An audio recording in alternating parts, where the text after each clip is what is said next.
If you're just joining us now, we're covering breaking news out of Lafayette, where there has been a theater shooting at the Grand Movie Theater. Now at least 3 people dead, including the gunman, and 6 others at least shot.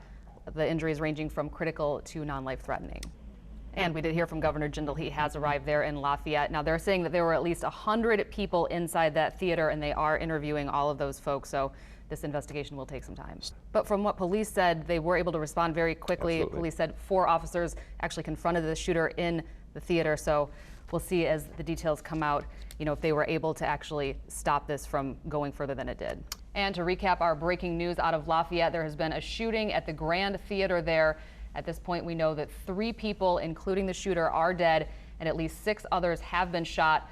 That call came in around 7:30 tonight, and fortunately, police say they had several officers in the area who quickly responded and were able to confront the gunman in the theater. And we're told at this point that he is a white man in his 50s, but they are not identifying him at this point. Well, Karen, police, local and state, have been here on the scene since that shooting happened around 7:30 last night. But just about 15 minutes ago, Governor Bobby Jindal landed his helicopter here in the parking lot to meet with state police to go into the theater. Paul Murphy covered that part of the story for us and joins us now live. Paul?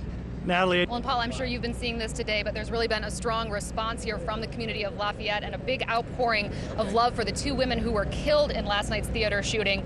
We did talk to people who were in the theater last night, and they are seeing that firsthand. There's certainly a sense of coming together and strength in response to all of this violence. A 33-year-old Jillian Johnson was one of those who died last night. But in Lafayette, she was a well-known artist, musician, and businesswoman. She owned a boutique along with her husband called Red Arrow Workshop. There's a growing memorial of flowers and notes outside of the store for her today. Macy Bro also died in last night's shooting. She soon planned on studying at LSU Eunice and wanted to be a radiology technician. She was a 21-year-old student from Franklin. I talked with 2 people who were inside the theater last night when the shooting started, and they say the reality of what happened is still sinking in. It's so sad. Like, you never think it would happen in your hometown, much less with you in the same room. Like, you hear about it on the news, but you don't think it would happen so close to home. We know Lafayette is going to come back from this. We know Lafayette is resilient. We know that we're going to spring back and keep going on and keep looking for something better. Now, we're talking about that outpouring of support from the community, but city leaders here in Lafayette are asking that people not come to the movie theater. Instead, church leaders at Our Lady of Fatima, which is just up the street from the movie theater, they have opened their doors and offered their church as some place for people to come and pray and pay their respects. Karen? Well, Karen, as you heard Paul tell us just a little while ago, the governor landed his helicopter that you can see there in the parking lot. He went into the theater with state police. He laid a wreath at the door, said a little prayer, and officials have been saying all day that they planned on holding a press conference here at 5 o'clock to kind of update us on their investigation, the developments that have happened throughout the day. And as you can see, the chief of police here in Lafayette is walking over to the podium. The governor is behind him. They're walking with a scrum of reporters, obviously, and I think they plan on starting that press conference here in just a few minutes. Well, Karen, a news conference wrapped up here just a short time ago, so we'll have a lot of new information, new details to release from the investigation, what's been going on today. And also, we're going to take a closer look at the suspect's mental health coming up. Plus, Bill Capo will have a look to show us how theaters are making their customers feel safe in the wake of this. But first, there's another big breaking story back in New Orleans, so I'm going to toss it back to you, Karen. Well, Karen, I would say that the feeling and the message here in Lafayette is one of strength. There's definitely a feeling from people that live here that Lafayette will come back and be stronger from this. And there's also a lot of love today for the 2 victims who died in last night's shooting. A 33-year-old Jillian Johnson was well known in the community. She was an artist, a musician, and a business owner. 21-year-old Macy Bro was from Franklin. She was a student and hoped to start studying at LSU Eunice soon to become a radiology technician. Now, people are remembering them today and giving a lot of love for them and their families. But back to that news conference that we heard just a short time ago, we have some interesting details and developments that have come out of that. John Russell Hauser, the suspect in this case, took his time, police say. He took his time and slowly, methodically shot his victims. And the police say that some of those victims were shot more than once. Now, investigators say that the victims sitting to the right of Hauser and those in front of him were the ones who were the most in danger. Now, Paul Murphy covered that press conference for us, listened to the duration. And Paul, what are some of the new developments that we heard this afternoon? Well, it sounds to me from what police have had to say that quick police response time really played a role in this shooting as well. There's a growing memorial of flowers and notes outside of the Red Arrow Workshop in Lafayette. It's the store owned by 33-year-old Jillian Johnson, who died in Thursday night's movie theater shooting. Every time I've come in, they were always very friendly, always chatty. So it's just, it's an awful heartbreak. Amanda Rabelais and her friends came to leave flowers at the door Friday afternoon. She says Johnson embodied the flair of Lafayette. It was just cultural appreciation of this wonderful thing that we have in Acadiana. We have, our food, our image really was just, they just did such a great job of promoting it and promoting all the good parts of Louisiana. 21-year-old Macy Bro also died at the Grand Theater.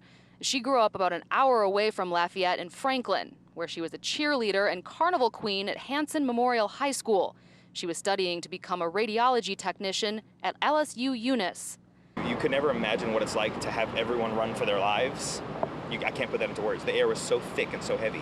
Jonas Lasson and Heather Hamilton were inside the theater when the shooting started. Overwhelmed. Like, it didn't feel real at first. It still doesn't feel real. They quickly ran for the exit when they heard shooting. Both are proud today of how the city has responded. We know Lafayette is going to come back from this. We know Lafayette is resilient. We know that we're going to spring back and keep going on and keep looking for something better. And Rabelais says that's the spirit Johnson would have wanted to see.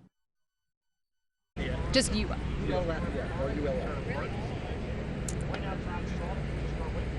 Now, Johnson's husband posted a statement on Facebook earlier today saying, quote, "Our hearts are shattered. We will love you forever. She was a once-in-a-lifetime gal, a mother, daughter, sister, and a truly exceptional wife. She was an artist, a musician, an entrepreneur, and a true Renaissance woman. She was the love of my life, and I will miss her always." Again, a statement from Jillian Johnson's husband posted earlier on Facebook today. And we also wanted to mention there is a memorial planned tonight at 8:30 on the campus of UL Lafayette. Karen. Good evening, Karen. And that's right. Tonight, the community is looking for ways to grieve together. They organized and prayed at ceremonies across town. We went to one not too far from here on the campus of UL Lafayette, and they say they're trying to turn sadness into strength. Thank y'all so much for coming. When Mary Miller woke up this morning, it was with a heavy heart. But she quickly found something to do with that emotion. And so she went on Facebook, and so she asked a few friends, let's get together tonight and let's pray. Miller's boyfriend, Joel Jolivet, helped her organize a ceremony to remember the Grand Theater shooting victims. And it went from a small prayer vigil among friends to a way for the community to grieve together. We're strong. We'll help each other out no matter what. And so that's why I'm proud to be from here. They organized a ceremony just up the street from the shootings on the campus of UL Lafayette. Students, community leaders, and spiritual leaders from across town came out to remember them together. When I say loves each other here, this is a happy place. It's really, it's that. It's a happy place. Stephen Ortego knew 33-year-old Jillian Johnson. She died in Thursday night's shooting. Johnson was a well-known artist, musician, and business owner in Lafayette. She designed pieces that brought out the spirit of the town. People here, you can't go a day without seeing a t-shirt that she's designed, or seeing a purse that she's designed, or a button, or a cap. Ortego says she embraced her roots and knew how to make others understand her love for them too. Understood how to sort of do it in a cool way. And so she really was one of the people who made Acadiana cool. Now, many of those in attendance tonight say the community is really looking for a way to respond to last night's violence, and they hope events like these are the first step in helping people cope. Reporting live in Lafayette, I'm Natalie Shepard, Eyewitness News.